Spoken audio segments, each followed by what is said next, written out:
Hey guys, what's up?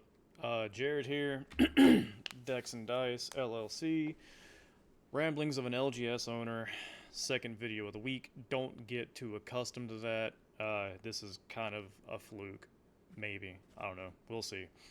Anyways, I don't have a lot of time here. I kind of just got lost in staring at the wall because it was quiet and yeah. Anyways, um, just going to touch on a couple of subjects here. I'm going to try to talk a little fast and get it done because we open in like an hour. And yeah, I actually was trying to record a video prior to this, and I was recording, but I guess when I laid my notepad down, I clicked the mouse and it hit stop recording, and my dumbass did not notice that until probably about 20 minutes, 25 minutes into talking. So, yeah, take two.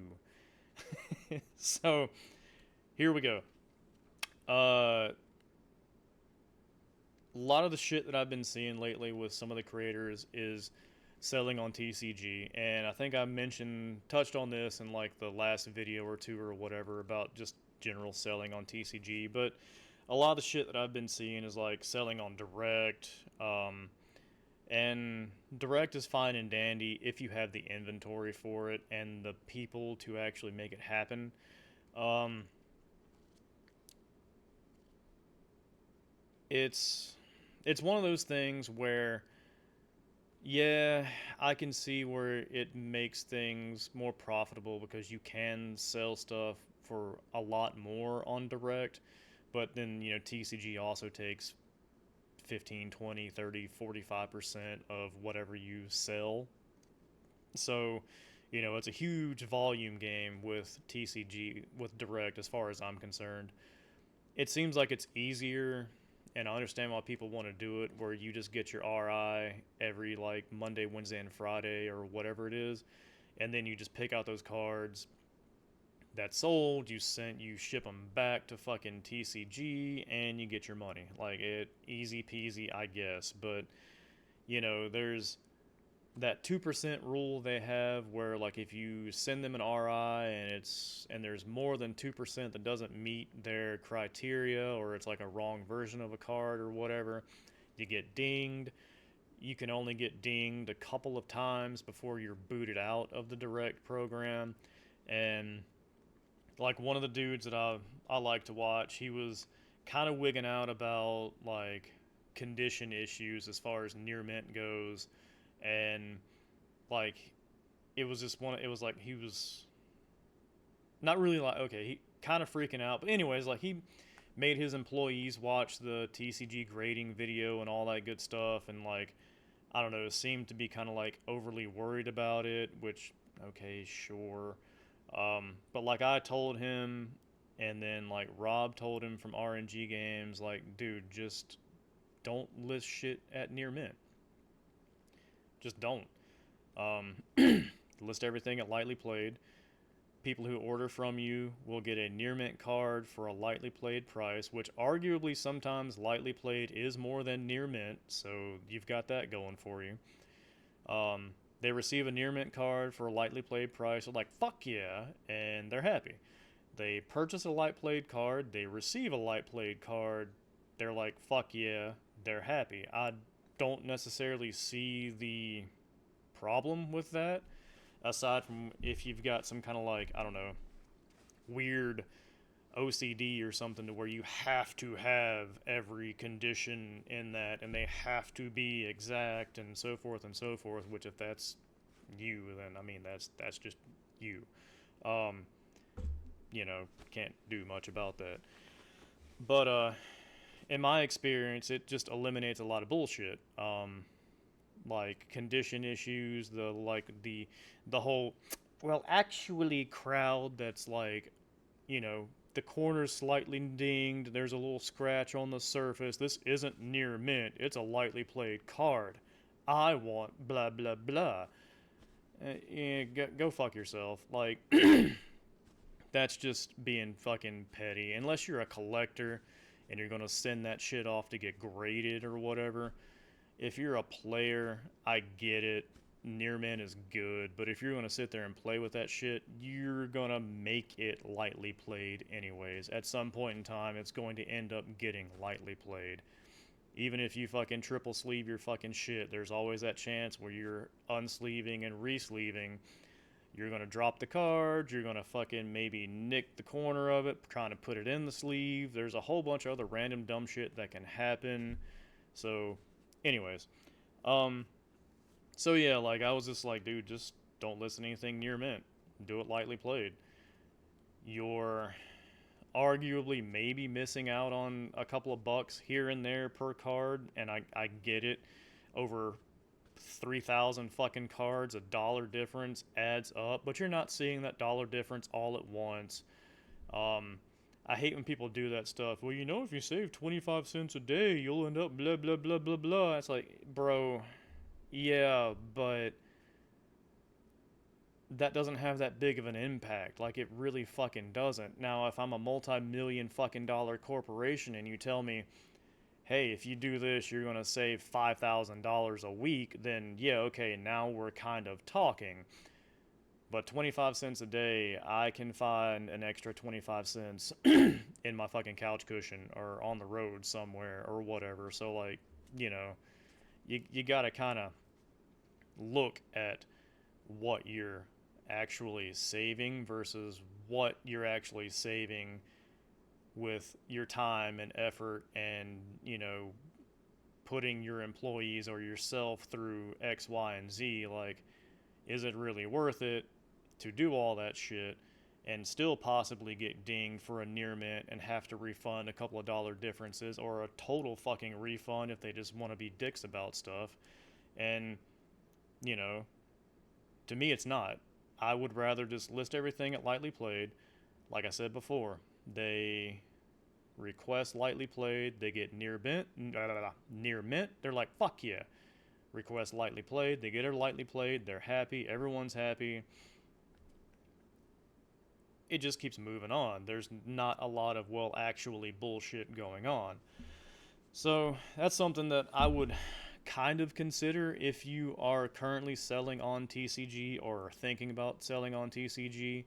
Um, and I get it that there might not be that many, you know, well, actually people with near mint to light played and all that, but to me, it's not even worth risking the dumb interaction that it would take my time and effort to work with to make that much of a difference. Like I said, to me, like, sure, if that's your thing, then you do you, boo boo. But you know, because like the main reason why he mentioned that in his latest video compared to his other one, which was his first one before that, was like, oh dear God, you know, uh, we didn't send them near mint cards. They said they wanted near mint cards. We thought they were near mint. My dudes don't know what the fuck they're doing. We have to do this. Everyone needs to know what the same grading level is and blah, blah, blah, blah, blah. It's like, yeah, okay, cool. I get it.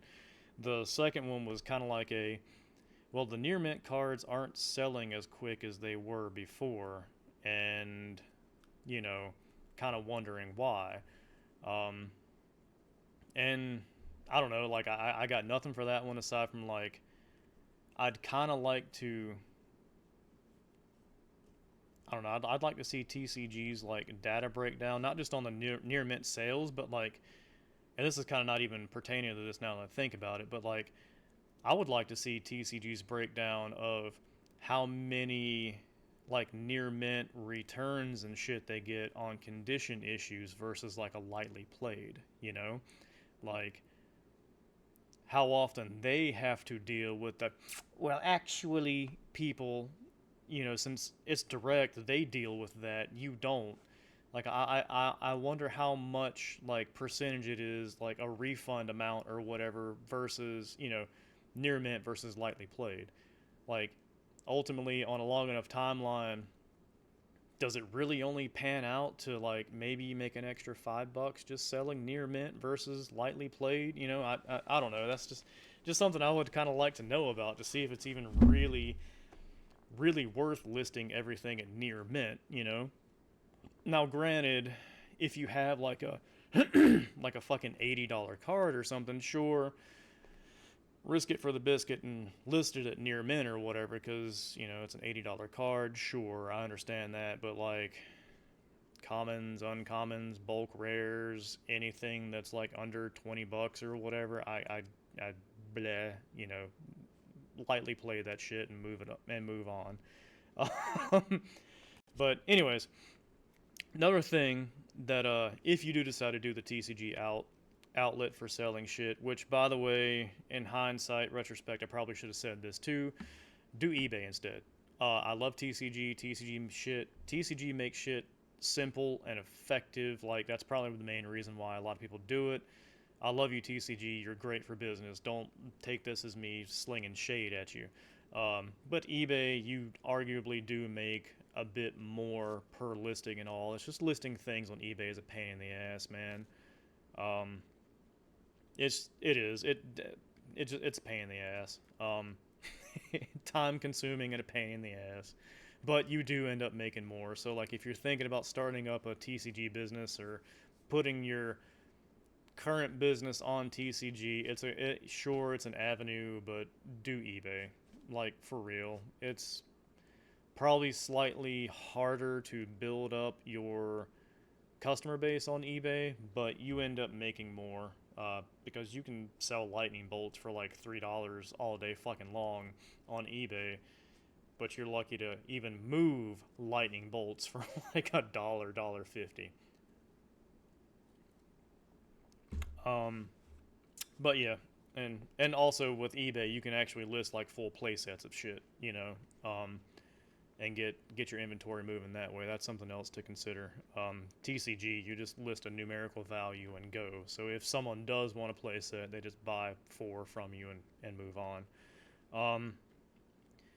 Something else that you will end up doing while you're going on your TCG journey, if you choose to, if you don't go direct, which, like I said, if only big boy stores would I really worry about going direct, would be like the customer service and dealing with like bad, negative feedback or whatever.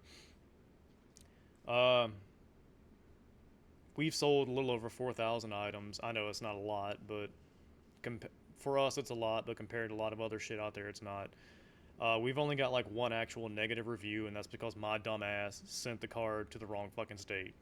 It happens. I'm human. I'm gonna fuck up. I fucked up. There. But every other negative response we've got, which I really think we've only had like maybe 8, 9, 10 at the most, every other one has been some fucking asshole trying to get free cards.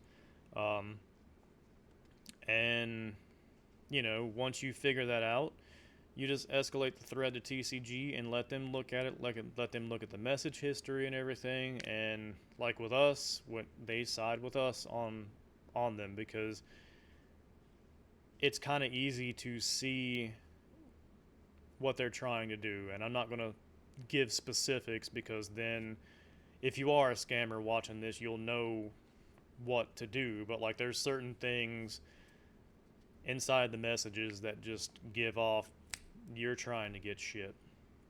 Uh, like recently, the one that I that I had to deal with was I'm not going to call out specifics again, but um, it was an order that was under the $20 tracking thing. Which, by the way, as I've said before, on TCG, what I've been doing is if it's a $15 or more item, I put tracking on that shit now. Because most of your stuff that is in between that 15 to 20 mark, most of those are going to be where you're going to get, my package didn't arrive, it got lost. Once I started putting tracking on shit, those inquiries definitely dropped off. So, yeah. But anyways, this person was obviously trying to get a free card. I offered to like refund the difference because apparently I sent them the wrong version of a card, which I'm pretty sure I didn't, but we'll just say that I did for shits and giggles. Uh, said I sent them the wrong version of the card, and I was like, hey, sorry, I'll refund you the difference, or if you ship it back to me, like on my dime, I'd pay the shipping and all that. That I'll give you a full refund like once I get the card back. Uh, Apparently that was completely overlooked because I was, in the same message I was like, hey man, card is going to do what card does regardless of version, sorry about that. And then he came back with like competitive play, needed same version, X, Y, and Z. And I was like, yeah, uh, still don't have it difference in price or refund. And then it was like, don't worry about it. I'm going to leave negative review. I'll just get one locally. And that was my cue for this motherfucker could walk into an LGS, buy what he was looking for, and not even worry about dealing with me or going on TCG Player and buying it and waiting the couple of days or whatever it would take to get. He was going to try to pull the this card is under $20. I'm just going to put in for an order, wait a little while, send a message of where is my order, and then play that little game and hopefully get a free card.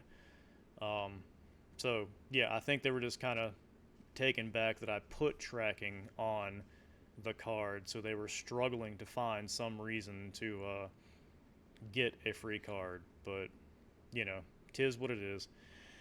Just be aware of dumb shit like that. Um, and my unpopular opinion, and again, it's my opinion. It's opinions are like assholes. Everyone has one.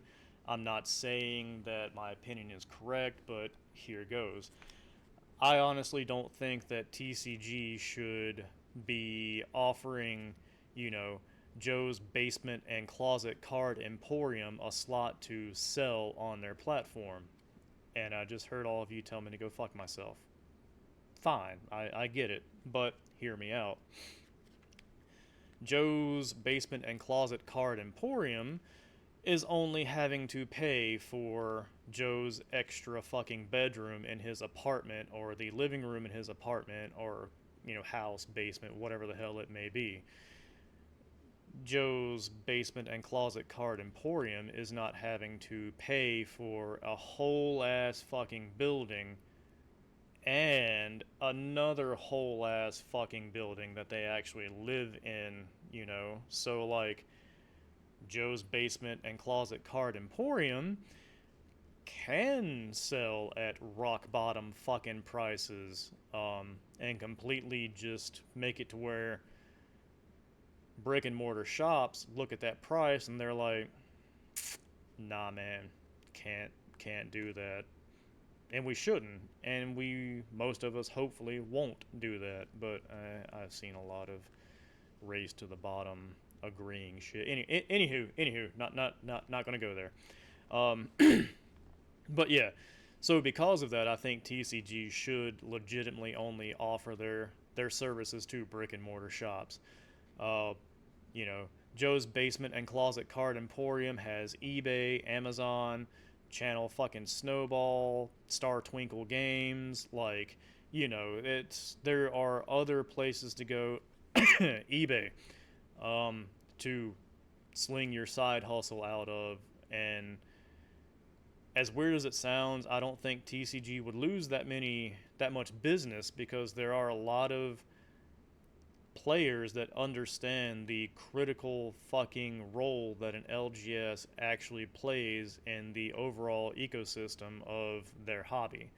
Um, I know a lot of people would just be willing to continue to buy off a TCG because they know that their purchase is actually supporting a brick and mortar LGS, even if it's in like fucking, I don't know, New Hampshire or something, and they live in Maine or, well, that's close, but you know what I'm saying. Like, people would be willing to spend money on TCG still because they know it would actually go to a brick and mortar shop. But that's just, like I said, my opinion, dude. I get it. Um, I think that should be the way that they go. Uh, Another thing that you should probably think about doing if you want to do TCG is set floor prices. uh, it's weird that people don't set floor prices really. I mean, some do, but like it's astonishingly low, like 15 cents or whatever. And then there are people who sell shit for, a penny or 5 cents or whatever, and I don't get that. Like maybe if you're Star Twinkle Games and you're going through thousands of versions of that card in a week or a month or whatever, sure, a number cruncher probably did the numbers and you're making enough money off of that that it warrants the time and effort that it will take to pay someone to, you know, get the order, pick the order, pack the order, ship the order, so but most people probably not. Uh which is why the way we do it at the shop here is if the card is like a penny to 29 cents, maybe even 30 cents, I list it at 25. If it's 30 cents, 31 cents to 50 cents, I list it at 50 cents. I haven't really had any fucking complaints about that. It's just one of those things where, you know, if you look at it rationally, no one in their right mind would sell a card for a penny if they themselves were the one that A, had to buy the card, B, had to sort the card, C, had to take in, go to your TCD shit, look at the order, pull the order, pack the order, ship the order. A lot of stupid little bullshit steps in there that no one in their right mind would be like, yeah, I just want a penny for this. No. While I get it from like a customer standpoint, you're like, yay! That's not really sustainable. And I mean, come on, man. It, if you want shit to stay around, you're gonna have to spend some money on it anyways. And we're talking about cents here, not a fucking $30 difference. That I'll agree on. Like, when you start getting that 5, 8, $10 like difference in prices, sure, I understand kind of bitching and complaining, but not cents, like literal cents, you know, no. And I'm also hearing the people, well, if I'm making a full ass commander deck, that actually tallies up. Sure, it does. But again, you're not the one who bought the card. You're not the one who has to fucking pull the card. You're not the one that has to pack the card. You're not the one that has to ship the card.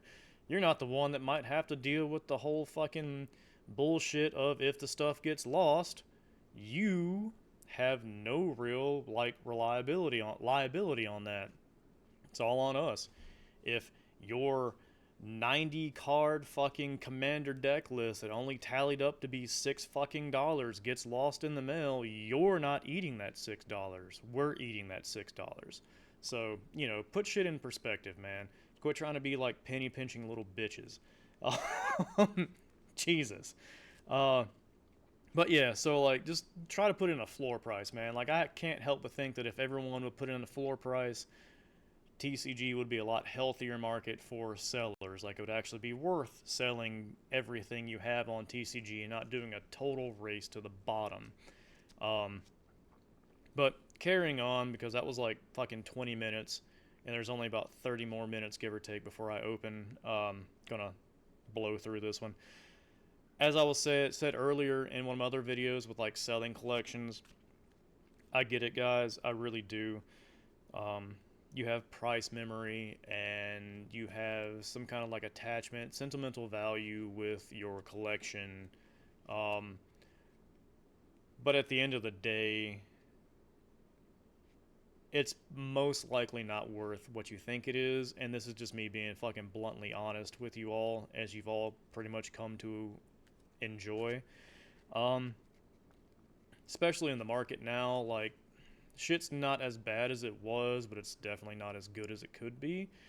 Um, your $5,000 collection isn't worth $5,000. It's unless you have like dual lands and all that good bullshit. Like most people don't, because I'm not talking about high end collections here. I'm talking about the general populace. Because we can always talk about unicorns and outliers. Where well, actually, it's like yeah, well, get bent. We're not talking about that. Most people's collections aren't really worth that. The whole reason why you bring it to an LGS anyways to try and sell is to get money for it, but it's because you yourself don't feel like going through pricing everything, listing everything, and possibly having to ship everything, or going to like Facebook meetup spots and having people be like, well, yeah, okay, I really don't want your stuff now, and wasting your fucking time. You bring it to an LGS because you want to one and done that shit, have it over, be done as easy as possible, and walk away with some money, store credit, whatever the hell you may want. Um, so like, you got to be reasonable when you're trying to sell collections, man. Even just singles, it's the same thing. You're not going to get $10 for your $10 single. You're probably going to get like $5, $6, something like that for it, so that it can be resold so the store can make some profit. You need to understand that going into selling a collection or cards. Most of you do, but there are some of you that like want 80% of the value in cash or store credit or whatever, and just not really feasible. It's not. Like, I see people trying to sell shit all the time on like Facebook Marketplace and everything where it's 10% below TCG low, and it's like, that's great, guy. I'm gonna have to pass because there's no wiggle room really for me to make a profit off of that. I mean, just blunt, like, yeah, I want your stuff, but just let someone else buy it, I guess, which is gonna happen because I guess they're not trying to flip stuff to make a profit. They're just maybe collecting. I don't know. Or if you can buy it at that low of a profit margin, you are Joe's Basement and Closet Card Emporium, and again, your overhead is so low that that low of a fucking profit margin is perfectly acceptable. So, you know, it is what it is with that. Um, I guess that probably be about it for just like collection selling and buying and everything. And that wasn't geared towards anyone because I've had a couple of people recently ask me about buying their shit, not aimed at you guys at all. It's just a general thing I wanted to touch on. Um, One other thing, I guess, that I've kind of been seeing recently too with, oh God, stretch, with some of the people I watch is like starting out all over again, what they would do different and all that good stuff. And like I understand where they're coming from. Like hindsight is 2020, and not everyone is going to start out the same. Not everyone is going to take the same path. Not everyone's going to have the same resources, etc., etc. I could talk you blue in the face all day about like what you should do, what you shouldn't do, just from what I've experienced. And my info would be different than someone else's info because again our journeys most likely weren't the same. um, so there's no real like one and done like band-aid for something like that. It's, you know, you need to watch 30 different people to with their what I would do different videos to get like a generalized idea of like what you should probably do when you first start out. um, like the main thing that I would say, especially if you're just going to do it by yourself, like a fucking single person LLC or whatever, is have your credit score good. Like mine sucks. Like it, I bought the house. Fucking shit took a beating after buying the house. Because your debt to income ratio goes way the fuck up. So like they're like, well, fucking, you're dumb now. Here, your fucking credit report's gonna go down. It's like, thanks, dick. Uh, Medical shit from breaking my back and fucking other shit. Like, you know, like so. Anyways, have a decent fucking credit score so you can get these credit credit cards with decent fucking limits on them, so that way you can be like fucking most of them who are like, man, I'm tired of sorting cards. I'm gonna run the Amex for a fucking Roca, $25,000, no big deal. I'll pay it off. Ka-ching, boom, done. You know, so like get your credit score at least in the 700s before you want to take on this endeavor. Regardless of how you get your funding or whatever, it'll be nice to have, because if you do the single person thing, initially your shop's credit score is going to be your credit score. So if you want to get like terms with distros or even open up a fucking like store credit card or whatever, it'll be tied to yours. So make sure your credit score is okay. I Mine sucks. Like I said, and this goes into my second biggest point here is you can watch all these videos about what I would do differently now or just starting out videos, etc., etc. You just gotta fucking do it, man. As I've said in a couple other videos, I can't stress that shit enough. Just fucking do it. Quit being a bitch. Quit whining and complaining about, oh, well, this could go wrong, that could go wrong, what ifs, what ifs, what ifs. That's how you never end up doing any fucking thing with your life. And I don't even just mean that, I don't mean that to be like negative. It's just in reality. If you're too fucking scared to do any damn thing with life, even if it's like, well, maybe I'll take this other street today to go home or whatever, just because it's different, then you're never gonna fucking do anything. Just fucking do it, dude. You're not gonna know how it's gonna turn out unless you fucking do it. I don't know how to be any more blunt than that. And that's just my life advice in general, is just fucking do it, man. Um, if you're too scared to fucking do it, I get it. But at the same time, in 20 years' time, when you're looking back at shit and really the only thing you have is like that steady job, and now you have like the retirement and everything, but you're like, man, what would have happened if I would have ventured out on my own? Like, me personally, don't want that regret. I'm not going to have it now because I'm doing this. So if this fails, I'll just go back to doing other random shit. No big deal. Um, so like, yeah. Anyways, just fucking do it. Just do it. Do it as safety netty as possible, but just fucking do it. Quit being a baby back bitch and do it. And that's if you want to open up a fucking lawn service too, or an accounting firm or some shit. Just fucking do it, man. Everyone's just too fucking scared to take risks anymore, and I get it. Risks are scary. They're supposed to be scary, but we wouldn't have any fucking progress if people didn't take risks. So, yeah, for the 30th fucking time, just do it. Uh, so, yeah. Anyways, now that I got that out of my system, I'm gonna move on to like some local shit that probably won't interest anyone who doesn't live locally. So I'm sorry, but if you want to hear what's going on, fucking great. Let me get some more beatus here. Because, yes, I'm Southern, in case you couldn't tell by the accent, probable accent. But sweet tea, it's lifeblood. Local shit is pretty good. I would like to actually give a shout out to the Digimon and the Universes community. Like, you mofos are banging it out at the park lately. I understand it was like an Evo Cup and then like an actual store championship, so there was like a legitimate thing going on the past couple of weeks or whatever for people to show up. But regardless, fucking thanks. It's actually really nice to see other card games do some shit aside from just, Magic and Yu-Gi-Oh! Not throwing shade, but, yeah, it is what it is.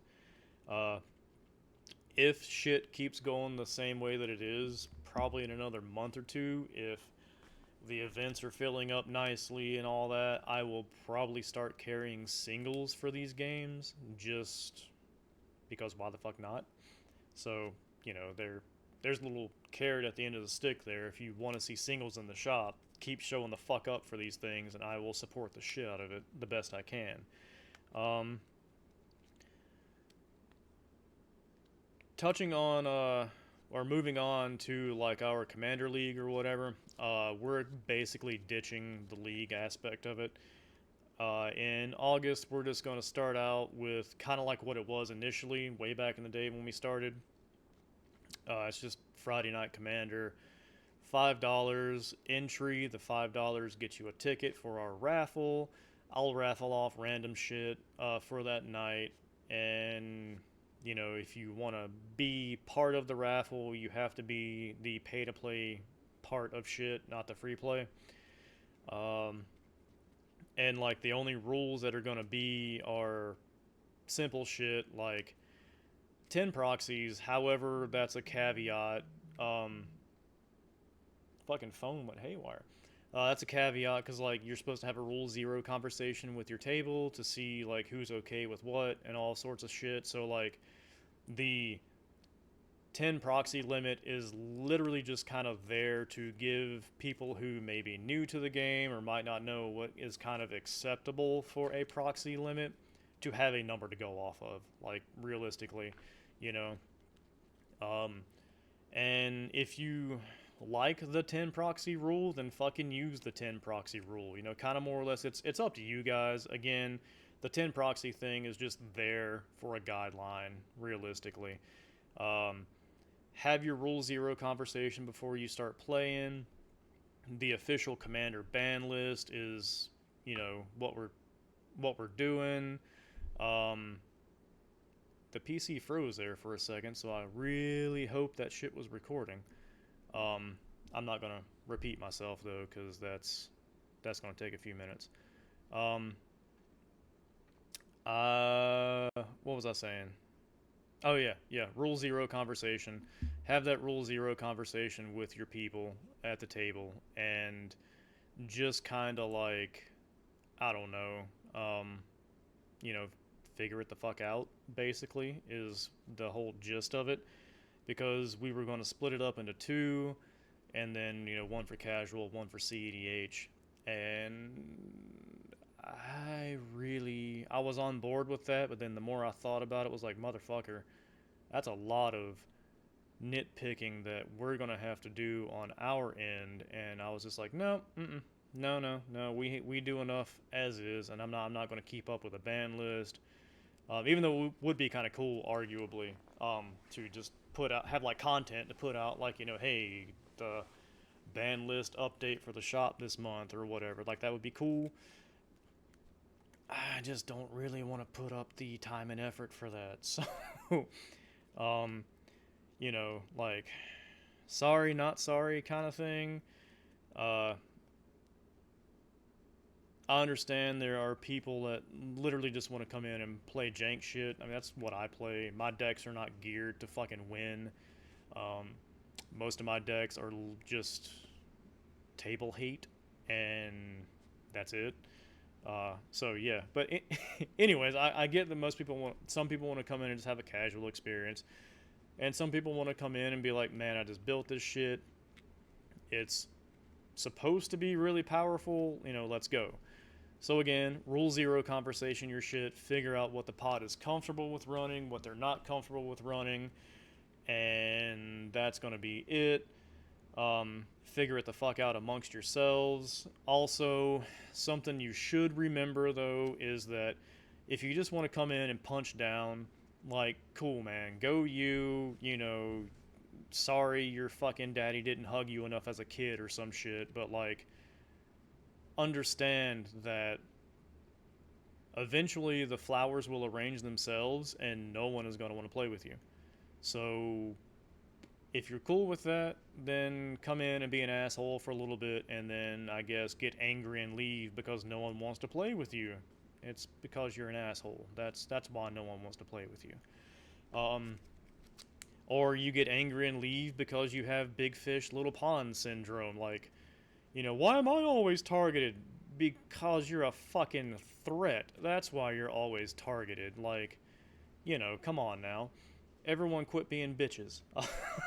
So yeah, uh, that's pretty much what's gonna happen with the fucking Commander League. It's just Friday Night Commander. Pay your $5, come in, play. There's a raffle. You can win some shit.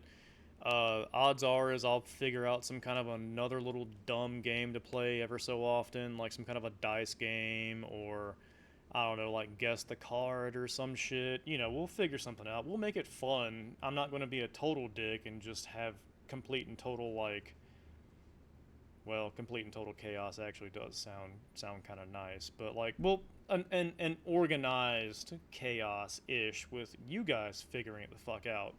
Um, mm.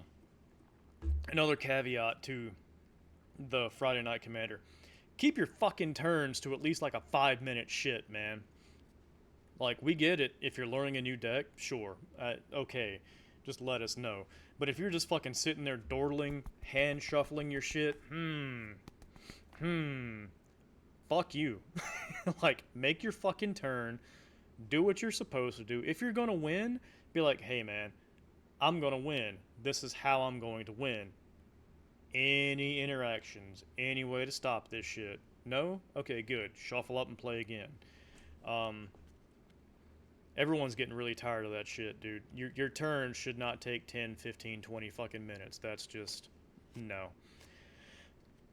And that's on the record. It's on the website too, but that's on the record now with a video.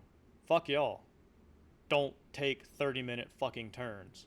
Like, just don't. If you don't know your deck well enough, that's on you.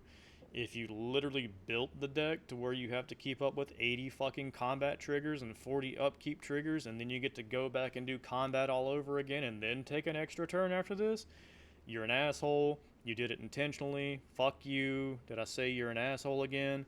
And you can probably only do that once or twice before people are like, dude, I'm not playing against that deck. So, yeah. Um, so yeah, there. That's how I feel about it. Uh, and last but not least, to shill, even though I just kind of called some people, you know, an asshole and all that good stuff, uh, I would like to shill the Patreon a little bit. Um, it is geared towards locals. Like, there's no ifs, ands, or buts about that. I was trying to figure out a way to, like, open up to shipping and everything. As much as I'd like to, I don't want that fucking headache.